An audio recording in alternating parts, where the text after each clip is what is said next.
Hello guys, ഇന്ന് പ്രത്യേകിച്ച് ഒരു പണി ഉണ്ടായിരുന്നില്ല.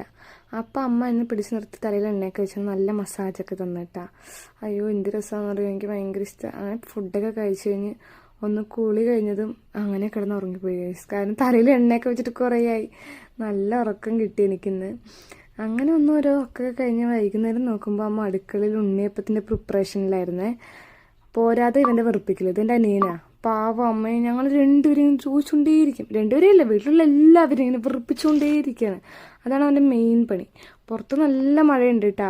പിന്നെ അമ്മൻ്റെ ഇന്ന് തട്ടിപ്പിടിങ്ങി ഞാനാണ് ഉണ്ടാക്കുന്നത്, എനിക്ക് ഉണ്ടാക്കണമെന്ന് പറഞ്ഞു. പിന്നെ ഞങ്ങളിങ്ങനെ വെറുതെ വർത്താനം പറഞ്ഞുകൊണ്ടിരിക്കും.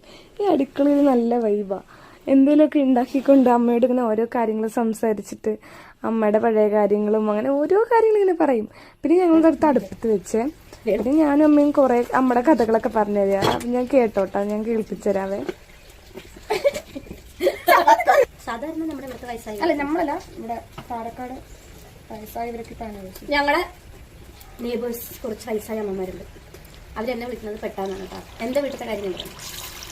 അതൊക്കെ നിലനിന്നല്ലേ എന്നാലും പോകുമ്പോ അവരെന്നെ പെട്ടാ നീ അപ്പം മതി. ആവൂ എന്റെ മകൻ നന്നായിരിക്കണ. കെട്ടിയൊരു മക്കളൊക്കെ എന്ത് ചെയ്യണ്? മക്കളൊക്കെ പഠിക്കണേ.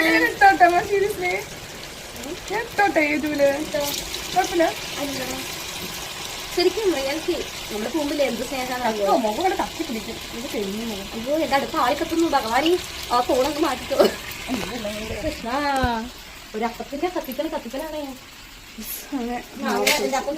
കണ്ടോ, ഇതാണ് ഞങ്ങൾ ഇങ്ങനെ പ്രത്യേകിച്ച് കാര്യമൊന്നുമില്ല. ഞങ്ങൾ എന്തെങ്കിലുമൊക്കെ ഇങ്ങനെ വർത്തമാനം പറഞ്ഞുകൊണ്ടേയിരിക്കും. ചെറുപ്പം മുതലേ ഉള്ള ശീലമായിട്ട്. ഞാൻ ചെറുപ്പത്തിൽ ഇതുപോലെ സ്കൂൾ വിട്ട് വരുമ്പോഴും ആ അടുക്കളയിലായിരിക്കും എന്തെങ്കിലും സ്നാക്സിനൊക്കെ കുറേ വർത്തമാനം പറയാനുണ്ടാവും. അങ്ങനെ ഞാൻ ചായ അപ്പൊക്കെ കഴിച്ച അത്രേ ഉള്ളൂ.